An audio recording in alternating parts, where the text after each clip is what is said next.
Oh, hello there. Welcome back to my channel, Leilani of Barbados. Thank you so much for all your Christmas wishes. You are such my family. I just want you to tell me, how did you have a good Christmas? What did you do? Did you use my bacon stuffing recipe? Tell me down in the comments, how was your Christmas? Of course, the king did a beautiful speech. I liked it. Okay, I'm not gonna lie. I liked it. For some, faith will be uppermost in their hearts. For others, it will be the joy of fellowship and the giving of presents. It was quite vague. He couldn't name any names. He couldn't say, my gorgeous son William and his wife. He couldn't exactly name Harry and Meghan, of course. And I don't know why everyone thought he would. There are articles about he did all this montage of this footage of his family volunteering all their time and doing their public service, but he couldn't mention Harry and Meghan. Why would he do that? Between you and me, why would he actually do that? He could have also put in that montage the happy birthday from Meghan and Harry's children, allegedly, for legal purposes. He could have put in that montage of them saying happy birthday. I don't know if that would have been a litigious, episode for Meghan or whatever. I don't know if there was a cease and desist. I don't know if there was an NDA. I don't know. But he could have put in some footage of them if he wanted to. However, he did not. So that is saying what it is. There is a loophole. He can always talk about the good things about his family without mentioning them because they're not working royals. Can we just understand that? They're literally not. They could be in Montecito, they could be wherever they are. They're not working as royals. So he didn't put them in the footage. Now, I did love the B-roll that he did. B-roll is what we call it in the industry. I like the cutaway, but what I liked more than the cutaway to the footage was his presence, his stage presence. It's giving media trained. King Charles is doing it. Even though he's doing it with his hand on a chair, he is giving his eye contact, he's giving his head movements, leaning into certain words that he's using, and I'm here for it. It's giving very much Michael Caine, Stuart Granger. It's giving it. I know that he was ready for this position, King Charles. I know he was ready and waiting. Especially when Mary and Joseph were offered shelter in their hour of need by strangers as they waited for Jesus to be born.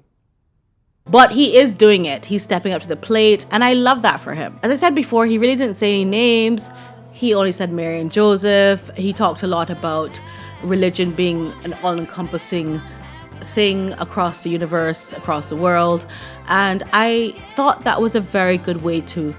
He's very clever with his speech, and I was really looking forward to that, and I was very satisfied with it. So I think we can deduce from it that Harry and Meghan will never be featured in any of his speeches. They don't need to be. As I said before, they're not working royals, and they have no place in the royal family at the moment. It is what it is. I love the tree. I thought it must have smelled beautifully because of the dry oranges. You have this amazing humble brag from Prince Harry from the Spare that came up again because of Christmas. Prince Harry's unexpected Christmas gifts that left staff feeling guilty. Prince Harry revealed he managed to organize 2 sentimental Christmas gifts for staff moments before officially stepping back as a senior member of the royal family. In his book Spare, the Duke of Sussex revealed himself, his wife Meghan, and 2 senior members of staff were hunkered down deep inside Buckingham Palace.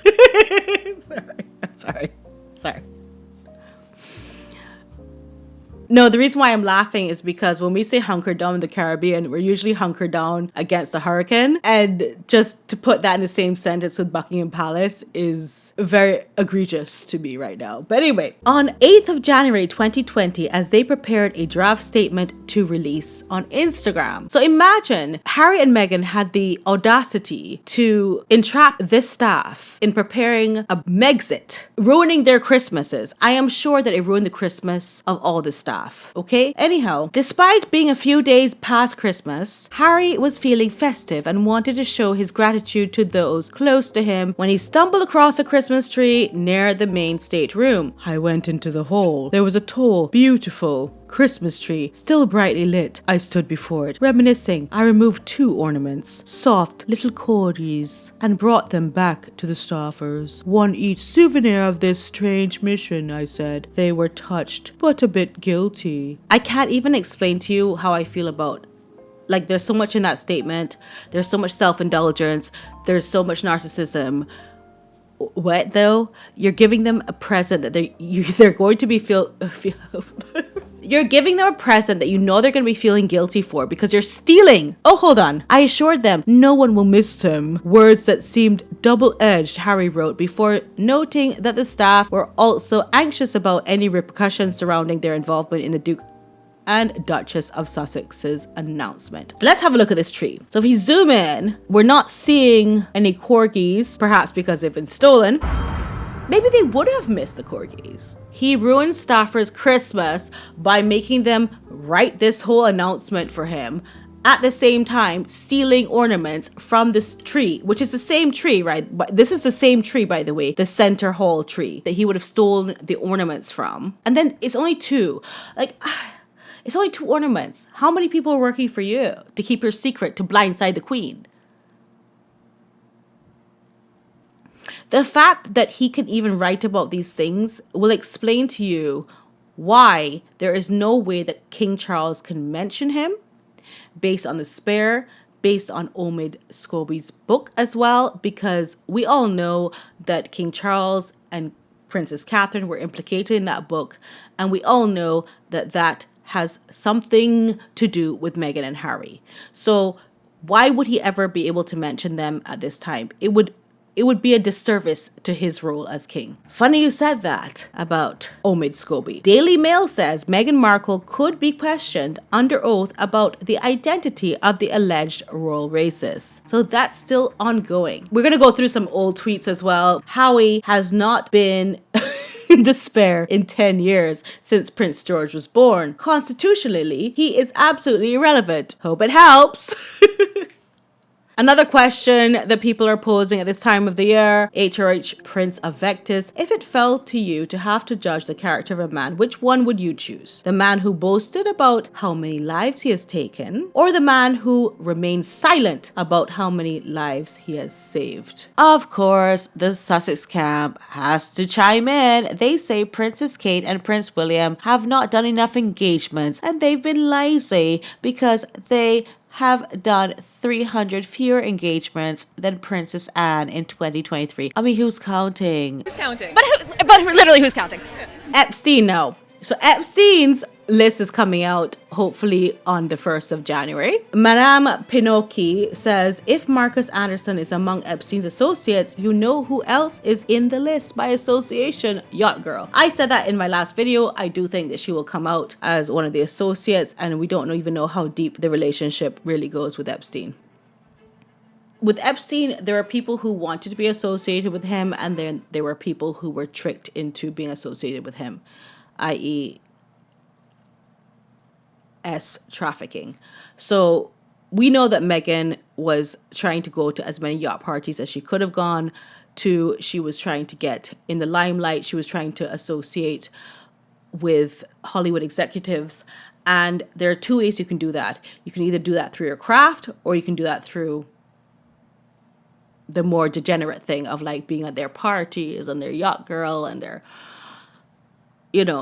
degenerate things that they do, substances and stuff like that. You can go that way, or you can just try to get there through your art and your creativity. And then you might still have to do casting couch. I'm not saying not, but we know that Meghan did not even have the casting couch opportunity. So allegedly. So that is what we're going to find out. And if it was post 2009, when Epstein was already convicted as a P-wordist, and an R-wordist, we're going to see if Meghan is then associated with him post 2009. So these are things we're going to look forward to in the new year.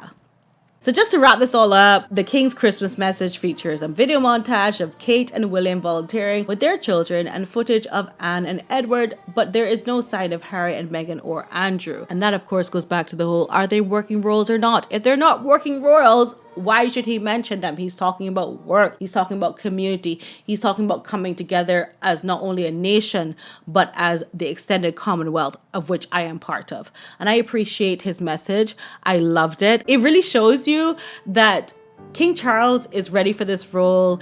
he has been looking forward to this role. He's never been the type to be a show pig like yours truly, but I am seeing it in him. It is giving. It's giving Leilani a Barbados show pig. I love it for him. I do. And I love how he mentioned us in the Commonwealth. The king told the nation and Commonwealth, over this past year, my heart has been warmed by countless examples of the imaginative ways in which people are caring for one another, going the extra mile to help those around them simply because they know it is the right thing to do. And so thank you so much to my community. If you like this video, please give it a like. It really helps my algorithm. If you use my Bajan recipe for stuffing, please put it down in the comments. Oh, and I want to say something else. I do read all my comments and I see the super thanks, and I thank you so much for your gifts. Anybody who gives me super thanks, thank you so much. I really appreciate it.